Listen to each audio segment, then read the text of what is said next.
शांति। आज की मुरली स्टोरी है गुलाब कावली की कहानी। जिस स्वर्णिम पुष्प को शिव पिता परमात्मा मुरलियों में कभी कभार याद करते। गुलाब कावली एक काल्पनिक और स्वर्ण पुष्प है जो कि पूर्णिमा के दिन देवलोक में स्वर्णिम झील में पूरी तरह से खिलता है।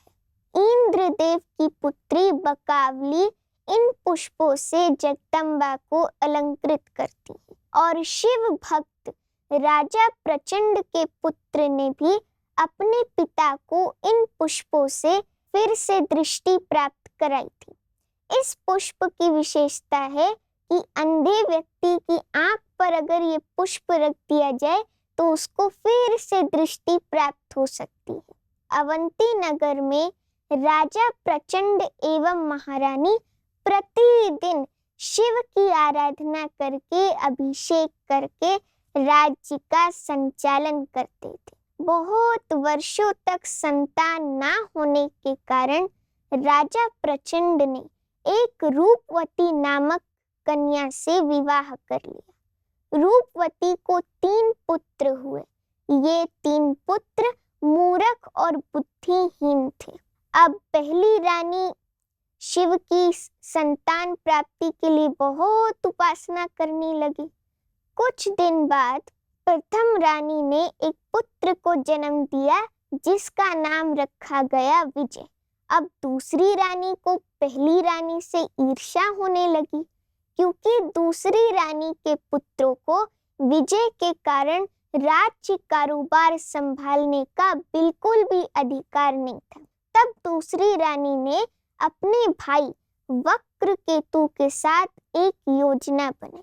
उन लोगों ने ज्योतिषियों के द्वारा राजा को बहकाया कि आप विजय को राज्य से बाहर निकाल दीजिए, नहीं तो आप नेत्रहीन हो जाएंगे। राजा ने इस बात पर विश्वास करके सिपाहियों को आदेश दिया कि ना केवल विजय को जंगल में छोड़ के आओ बल्कि उसको खत्म ही कर दो। तो सिपाहियों ने तलवार निकाली तो तलवार फूल का हार बन गई। पैर में कुचलकर मारना चाहा तो पैर शक्तिहीन हो गए। अंत में शिव ने एक मुनि के रूप में आकर एक गडरिये को विजय को गडरिये के हाथ सौंप दिया और उसकी पालना करने का आदेश दिया। विजय दिनों दिन बुद्धिमान एवं चतुर और सर्व गुणों में निपुण होता गया। उस दूसरी तरफ राजभवन में वक्रकेतु किसी भी तरह राजा को अंधा बनाने की योजना बना रहा था।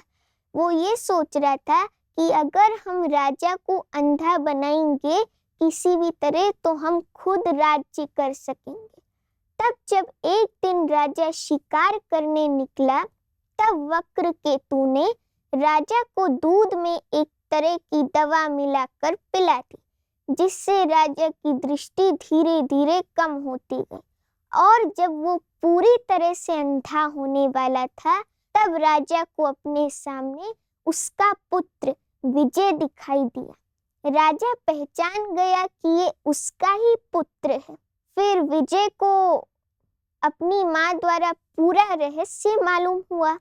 एक दिन जब विजय छुपके से राजमहल अपने माता तथा पिता से मिलने जा रहा था तो उसको पता चला कि देवलोक से अगर मैं गुलाब कावली फूल लाऊंगा और पिताजी की आंख पर रखूंगा तो पिताजी को दृष्टि प्राप्त हो सकती है। तब विजय ने गुलाब कावली फूल के लिए प्रस्थान किया। गुलाब कावली फूल को देवलोक से मनुष्य लोक लाने के लिए विजय को अनेक विघ्नों का सामना करना पड़ा। अंत में उसने अपने पिताजी की आंख पर गुलाब कावली का फूल रखा और पिताजी को पूरी दृष्टि फिर से प्राप्त हो गई। उसके बाद विजय ने राजद्रोही वक्रकेतु का संहार किया और युवराज के रूप में उसका पूरे राज्य में अभिषेक हुआ। तो इस स्टोरी का आध्यात्मिक रहस्य है जैसे गुलाब कावली पुष्प से एक अंधे व्यक्ति को फिर से दृष्टि प्राप्त हो सकती है, जिसका वृत्तांत इस कहानी में है। इसी तरह इस समय इस कलयुगी दुनिया में घोर अज्ञान, अंधकार और विकारों की वशीभूत मनुष्य आत्मा ज्ञान नेत्रहीन हो गई है। शिव पिता परमात्मा ब्रह्मा तन का आधार ले हमें नेत्र प्रदान कर रहे हैं, ज्ञान नेत्र प्रदान कर रहे हैं। जैसे इस कहानी में दिखाते हैं कि राजकुमार को गुलाब कावली फूल अपने पिताजी के आंख पर रखने के लिए इतने विघ्नों का सामना करना पड़ा। इस तरह जब हम ज्ञान मार्ग में चलते हैं तो माया रूपी बिल्ली अनेक प्रकार की विघ्न डालती है, हमें संपूर्ण ज्ञानी व योगी बनने नहीं देती है। लेकिन अगर हम निर्भयता पूर्वक माया के विघ्नों का सामना करेंगे और स्वयं परम पिता परमात्मा पर संपूर्ण दृढ़ निश्चय रखेंगे तो हम माया को पूरी तरह से जीत जाएंगे। और इस कहानी में राजकुमार ने जब राजद्रोही वक्रकेतु का संहार किया तो उसको युवराज पद की प्राप्ति हुई।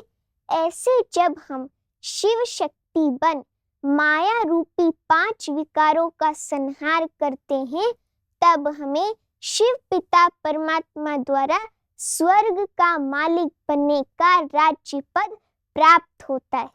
अच्छा, ओम शांति।